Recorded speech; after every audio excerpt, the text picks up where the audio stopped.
tym odcinku pokażemy Wam polskiego króla konopi, ale spokojnie, nie będzie to opowieść o baronie narkotykowym. To przykład młodego, odważnego przedsiębiorcy, który postanowił połączyć rolnictwo i przetwórstwo, połączyć ekologię z wyzwaniami współczesnej cywilizacji. Przykład człowieka, który patrzy w przyszłość, pamiętając o przeszłości. Tak naprawdę moja przygoda z konopiami się zaczęła w poprzedniej firmie, czyli ja w roku 2014, będąc drugi raz w życiu w Elblągu, założyłem tutaj firmę dzięki tak naprawdę wsparciu Elbląskiego Parku Technologicznego. Ówczesny kierownik laboratorium, który w tej chwili pracuje z nami, bardzo duże wsparcie nam okazał. Ówczesny dyrektor parku też bardzo pomagał nam po prostu w założeniu firmy na terenie Elbląga. To był jeden czynnik. Drugi był taki, że tutaj znalazła się rolniczka, która jakby pozwoliła uprawiać na blisko 100 hektarach konopie. 2015 rok, praktycznie nieistniejąca uprawa w kraju. Trzeba było nie lada odwagi, żeby na taką decyzję się zdecydować. Pewnie pomogło w tym to, że na tych ziemiach dokładnie, na których to uprawialiśmy, ojciec tej rodziny rolników uprawiał w latach 50., 60. konopie, więc to niejako wróciło na to miejsce. Wcale nie wyskoczył jak Filip z konopi. W końcu Maciej Kowalski od kilkunastu lat związany był zawodowo z konopiami. Zaczynał od działalności dziennikarskiej i aktywistycznej. Później jako pierwszy przedsiębiorca w Polsce uzyskał zezwolenie na uprawę konopi włóknistych. I tu podkreślamy słowo włókniste. Samo to rozdzielenie na konopie włókniste, konopie siewne, marihuanę bierze się tylko i wyłącznie stąd, że konopie po prostu w pewnym momencie w historii zostały zepchnięte na margines i potraktowane jako najgroźniejszy na świecie narkotyk. A jeżeli byśmy cofnęli się do lat, nie wiem, 50., 60., kiedy jeszcze konopie tutaj, głównie w tym rejonie były uprawiane, to były to po prostu konopie. To była jedna roślina, która miała w sobie pełne spektrum kanabinoidów, wszystkich kanabinoidów, i CBD, i THC, w takich normalnych, że tak powiem, optymalnych dla siebie poziomach, optymalnych też dla tego regionu geograficznego, dla tego poziomu słońca, które tu jest. Wiadomo, że konopie rosnące w Maroko czy w Indiach wyprodukują inne poziomy kanabinoidów niż konopie, które rosną na żuławach.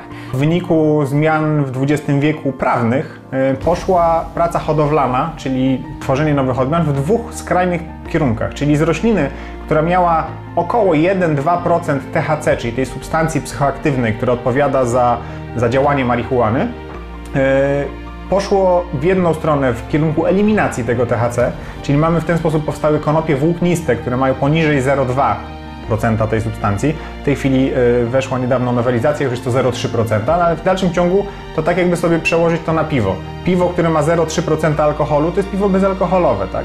Natomiast w drugą stronę poszedł rynek marihuany, kiedy trzeba było to ukrywać, trzeba było to przemycać, więc lepiej, żeby w 1 kilogramie było jak najwięcej tej używki, tej substancji psychoaktywnej, więc poszło w kierunku najwyższych stężeń. Nagle ma 10-20% marihuana, więc z rośliny jednej, która miała 2%, nagle mamy dwie odgałęzienia, 0,2 i 20%, więc w tej chwili rzeczywiście jest bardzo duża różnica, chociaż jakby jest to dalej ten sam gatunek, to są dalej konopie, natomiast faktycznie nie da się przysłowiowo naćpać konopiami włóknistymi i tak samo no nie bardzo przemysłowe zastosowanie ma roślina, z której powstaje marihuana. Po sprzedaży firmy Maciej Kowalski w 2019 roku założył kombinat konopny z siedzibą w Gronowie Górnym, tuż pod Elblągiem. Tu również znajdują się pola uprawne, na których królują konopie. To są zupełnie legalne rośliny, o tym też warto powiedzieć, bo ile marihuana w Polsce produkcja, uprawa jest zabroniona, na jakieś tam wąskie cele medyczne jest dopuszczone spożywanie, natomiast tylko i wyłącznie w tej chwili z importu,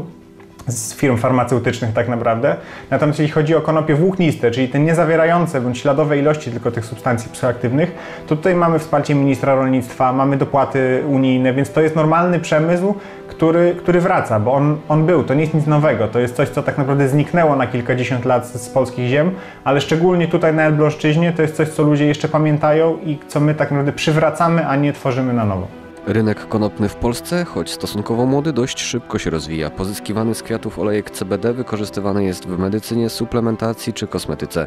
Kombinat konopny to połączenie produkcji rolnej z przetwórstwem. Przetwarzanie to jest słowo klucz, bo tu w całym rolnictwie, nie tylko konopnym, jest ten problem, że rolnicy narzekają na biedę, bo jeżeli tylko i wyłącznie uprawiają i sprzedają nieprzetworzony plon, to rzeczywiście jest to działalność prawie że charytatywna, a przy takich zmianach cen rynkowych nawozów chociażby czy diesla, to czasem i deficytowa, więc my jesteśmy firmą rolniczą niejako z przymusu. Naszym głównym obszarem kompetencji jest przetwórstwo. Natomiast żeby dobrze prowadzić przetwórstwo, to trzeba mieć surowiec z kontrolowanego źródła, więc zaczęliśmy to robić sami. Na zasadzie chcesz coś zrobić dobrze, zrób to sam. Liczymy na to, że wypracowując i dopracowując pewne procesy rolnicze, będziemy w stanie to pozlecać okolicznym rolnikom. Natomiast to jeszcze jest raczej kwestia przyszłych sezonów. Więc przetwórstwo idzie w dwóch podstawowych kierunkach. To są dwie niejako odrębne firmy działające w kombinacie konopnym. Jedna to jest obszar zielarski i tutaj mamy ileś lat doświadczenia, tutaj rynek jest dojrzały i tutaj powstają końcowe produkty. Potwierdzonym działaniem jest przede wszystkim działanie przeciwbólowe, przeciwpadaczkowe. Na przykład CBD jest oddzielnym, jakby samo CBD wyizolowane, czyste, wyekstrahowane jest oddzielnym lekiem stosowanym szeroko na padaczkę lekooporną u dzieci. Natomiast ja jestem zwolennikiem takiego ujęcia, żeby nie wyróżniać, na co działa konkretnie CBD, a na co działa konkretnie THC, tylko traktowania tego po prostu jako jednej rośliny. I zasadnym tutaj pytaniem jest, na co działają konopie ogólnie, ponieważ samo CBD, oprócz tej padaczki, o której wspomniałam, nie ma jakiegoś 100% potwierdzonego działania terapeutycznego, jeżeli występuje samo, na przykład w postaci izolatu, czyli kryształ, proszek rozpuszczony tylko w oleju. Tak wygląda większość produktów na rynku. Jeżeli natomiast jest to olejek full spectrum, czyli posiadający pełną gamę tych kanabinoidów w różnych poziomach dopuszczalnych ustawowo, takie potencjalne działanie prozdrowotne jest dużo większe i dużo lepsze. Dlatego ogólnie możemy powiedzieć o działaniu konopi, że mają działanie przeciwbólowe, przeciwzapalne, uspokajające, ułatwiające zasypianie, normujące problemy związane z apetytem, ze skórą. Produkty zielarskie i suplementy diety to tylko jedna z gałęzi produkcji. Maciej Kowalski chce przetwarzać całą roślinę, tworząc tekstylia i produkty, które będą miały zastosowanie w różnych branżach, nie tylko odzieżowej, ale i meblarskiej czy budowlanej. Będą to ekologiczne komponenty. Przetworzenie włókien i paździerzy daje nowe spektrum możliwości. O ile zielarski rynek już funkcjonuje i możemy na nim realne już przychody generować, to rynek włókienniczy to jest pieśń przyszłości. Jak ja zaczynałem z zielarskimi produktami konopnymi, czyli CBD, to ten rynek nie istniał. Bardzo ciężko było mi pozyskać finansowanie na jakikolwiek rozwój działalności, bo wszyscy mówili, tego rynku nie ma. Jaki rynek? Gdzie ty chcesz pracować? Tego nie ma. Ja mówię, on jest, tylko w przyszłości. To samo i to się zmaterializowało. To samo widzimy teraz z rynkiem włókienniczym. Wszyscy mówią, ale po co robić włókna z konopi, skoro jest poliester, skoro jest bawełna? Ja na to odpowiadam, ok, poliester skąd się bierze? Z przetwórstwa ropy naftowej, z czego jako ludzkość generalnie rezygnujemy.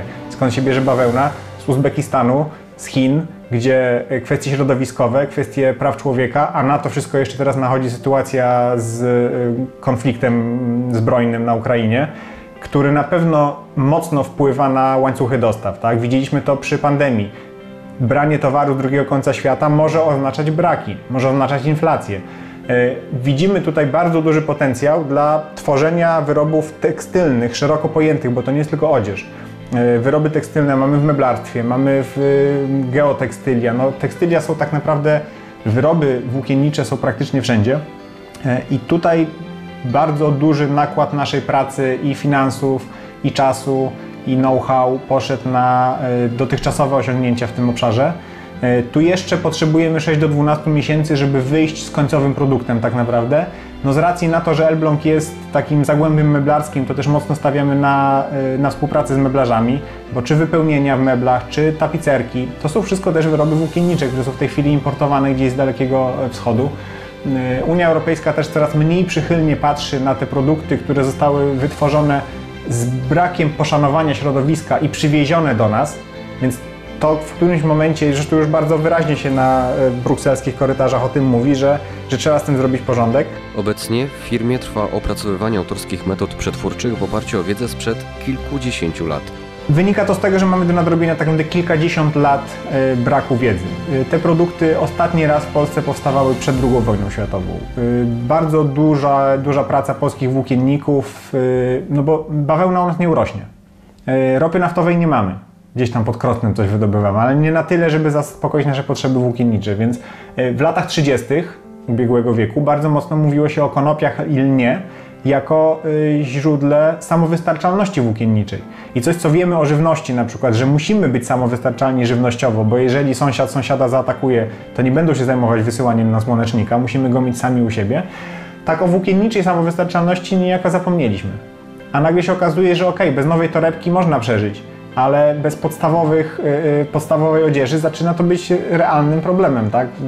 Wojska ukraińskie o umundurowanie na przykład już przy poprzednim konflikcie zbrojnym w 2014 roku przerzucili się również na uprawę konopi, bo to jest coś, co mogą robić sami u siebie, a nie brać od innych republik radzieckich, które są nagle dekretem Kremla blokowane. Więc tutaj trochę mówię jakby górnolotnymi sformułowaniami, tak? Bo z jednej strony mamy wyroby zielarskie, które można pójść do sklepu zielarskiego czy apteki i kupić i mieć spokojny sen, a z drugiej strony mówię o czymś trochę ulotnym i mocno przyszłościowym, ale w taki sposób tak naprawdę zawsze decydowałem się pracować.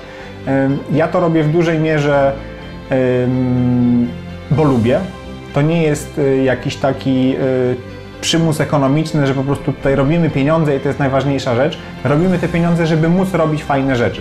Ta firma z pogranicza produkcji rolno-przemysłowej wybiega myślami mocno w przyszłość, dlatego jej ważnym ogniwem jest dział badawczo-rozwojowy. U nas dział badawczo-rozwojowy jest tak naprawdę kluczowy. To jest kilka osób, które się zajmuje tylko i wyłącznie tym, czyli nie ma produkcyjnych czy sprzedażowych ról, tylko rozwijają nowe rzeczy.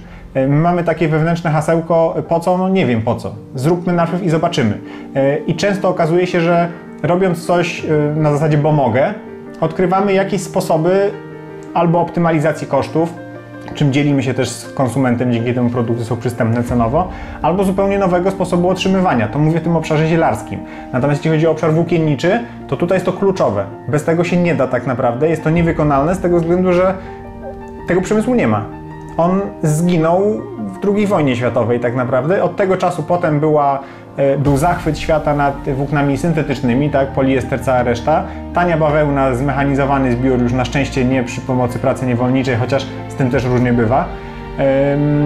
I zapomniano o tym zwyczajnie, więc my musimy to odtworzyć z dokumentów, które istnieją sprzed 100 lat tak naprawdę, ale mając dobrodziejstwo nowoczesnych technologii tak naprawdę. Ja nie mówię tutaj o żadnych sztucznych inteligencjach czy innych nadzwyczajnych, kosmicznych technologiach, bo używamy tak naprawdę technologii dwudziestowiecznych. Natomiast no, mamy do dyspozycji rzeczy, których w latach 30. nie mieli i dzięki temu to włókno konopne pozyskiwane tutaj z plantacji, która jest kilometr od nas, pod Elblągiem sobie rosną roślinki. Co roku mamy odnawialny materiał tak naprawdę. I te rzeczy chcemy przetwarzać na wyroby tekstylne i pozostaje jeszcze oprócz włókna, które jest w roślinie, cała masa paździerzy. Coś, co my możemy kojarzyć ze zwrotu płyta paździerzowa. To było nic innego jak właśnie paździerze lniane i konopne prasowane do postaci płyt meblowych, czyli kiedyś robiliśmy meble z lnu i konopi. I do tego też chcemy wrócić. Natomiast żeby do tego wrócić, to ten dział badawczo-rozwojowy jest niezbędny tak naprawdę. Bazujemy na znanej i lubianej technologii metody prób i błędów. Czyli nie próbujemy tutaj doktoratów robić z tego, jak można byłoby zrobić, tylko robimy na 100 różnych sposobów. Jeden czy dwa czy 5 z nich okazuje się działać i wtedy je dopracowujemy. I uważam, że to jest najskuteczniejszy, najtańszy i dla mnie osobiście najciekawszy sposób po prostu pracy, który sprawia, że i dla mnie, i dla ludzi, którzy tutaj pracują, jest tu po prostu przyjemnie. I jeśli jest przyjemnie, to robimy dzięki temu fajne rzeczy. To, co nas wyróżnia, to na pewno posiadanie własnego laboratorium chromatograficznego i przeznaczaniem bardzo dużych kwot na badania i rozwój i opracowywanie tego produktu. Tutaj w tej części zakładu powstaje sporo prototypów, niekiedy często pomysłów szalonych, pomysłów trafiających, kolokwialnie mówiąc, do szuflady, ale też różnych takich małych odkryć, które powodują, że jesteśmy w stanie polepszyć jakiś proces produkcyjny, bardziej go ustabilizować albo zmienić jego parametry, żeby był bardziej korzystny czasowo, ekonomicznie.